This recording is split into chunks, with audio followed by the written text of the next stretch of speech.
Actuellement, c'est la CAN 2025 au Maroc, le plus grand spectacle africain où les passions s'enflamment sur le terrain, dans les tribunes, mais aussi sur les réseaux sociaux. Mais bien sûr, la Côte d'Ivoire est dedans, donc forcément, ça a s'allumer sur les réseaux sociaux. Bon, la finale, c'est le dimanche. Même si ton équipe est dedans, ton équipe n'est pas dedans, viens. Viens. Je t'explique comment se joue la CAN sur les réseaux sociaux. Générique.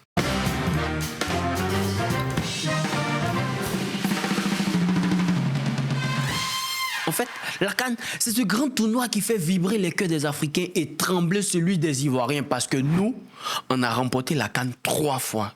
Je dis bien 3 fois. Mais après, ne me demande pas comment on a fait pour remporter les 3 fois parce que la vieille d'Accra, elle est là et me regarde pour savoir si je vais citer son nom ou pas. Et puis la dernière, là, nous-mêmes, on ne sait pas comment on a fait. Bon, bref. Aujourd'hui, avec les réseaux sociaux, on ne se contente plus de crier « Allez les éléphants dans la rue quand on gagne un match ». Non. On tweet, on commente, on fait des stories, on fait même des panels TikTok pour provoquer les voisins d'à côté.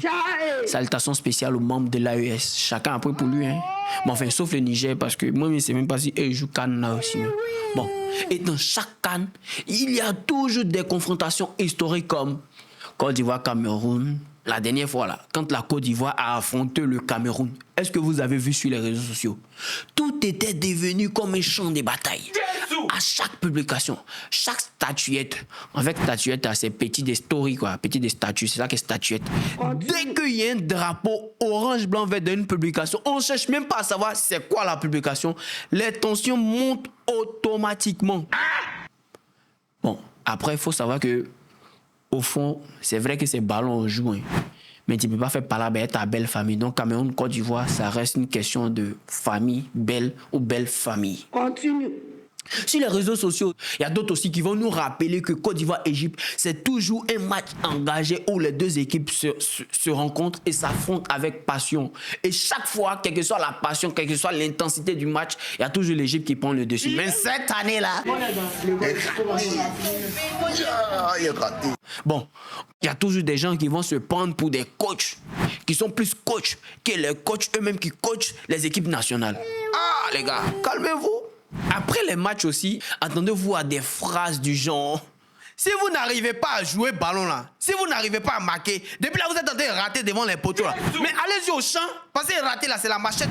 Allez-y au champ, vous allez couper riz. C'est la période actuellement. Le pays a faim. Mais à côté de ça, il y a des gens, eux, ils n'ont pas de limites.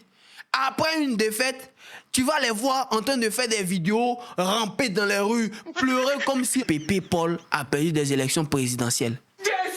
Attendez, c'est des mêmes Pépé Paul en parle. Really, nigga? Tu l'as déjà vu perdre les élections. Depuis ta dernière, il a perdu les élections. Faut te calmer. Et les gars, c'est pas tout parce qu'il y a d'autres qui vont encore plus loin. Ils dépassent même les limites de la limite. C'est-à-dire qu'ils vont brûler leur propre maillot qu'ils ont acheté avec leur propre argent. Ah, champion. Maillot Promas, qui est cher, quoi. Moi-même, c'est la Côte d'Ivoire paye, jamais brûler mon maillot. Il va m'aider dans la cuisine. Soit il va laver les assiettes, ou bien il va préparer le riz. Bon, plus sérieusement, il faut savoir que ces moments partagés sur les réseaux sociaux nous rappellent que peu importe la rivalité, le cœur de l'Afrique reste uni dans la joie et dans la douleur. Enfin, sauf le Togo, hein. Bon, moi, je ne sais pas s'ils savent qu'eux, ils sont en Afrique parce que la dernière fois qu'ils ont joué la CAN, on ne sait même pas c'était quand. Et bon, c'est bon, ils m'amusent, hein. L'édition prochaine, ils vont jouer. Enfin, s'ils arrivent à passer les éliminatoires, quoi. Bon, bref. Bon, voilà les amis, j'espère que vous avez vu comment la CAN se joue sur les réseaux sociaux, surtout celle de 2025 parce que elle se passe là-bas, mais aussi ici. Et n'oubliez pas de nous partager toutes vos réactions, vos rires, vos pleurs, vos joies dans nos commentaires et je serai là pour répondre à ces commentaires. Bon, je pense qu'il y a trop parlé. Dagba Chidon, Dagba, d'après Imra, Bakasele. Bonne finale à tous et que le meilleur peut être parce que le gagnant Alors, merci mesdames et messieurs d'avoir suivi cet épisode.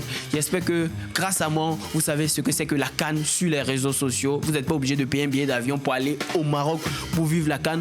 Mais plus sérieusement, je tenais à dire merci à toutes ces personnes qui ne font que s'abonner de jour en jour, de nuit en nuit. Ça fait vraiment plaisir. Je tenais à dire merci à toute l'équipe derrière cette production, à savoir Audrey pour la production, Willem pour nos réseaux sociaux et un grand merci aussi à mes gars de Abidjan Podcast Studio. C'est mes gars sûrs.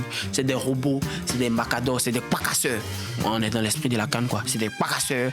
Et il faut savoir que ce podcast a été pensé et créé par Historias Media en partenariat avec la Commission européenne. Son contenu relève de la seule responsabilité de Historias Media et ne reflète pas nécessairement le point de vue de l'Union européenne.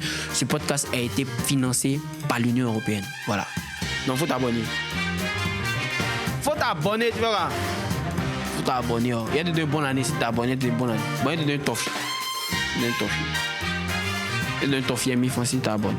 Un toffee, 1000 francs. Un toffee, 1000 francs. Faut t'abonner. Bon,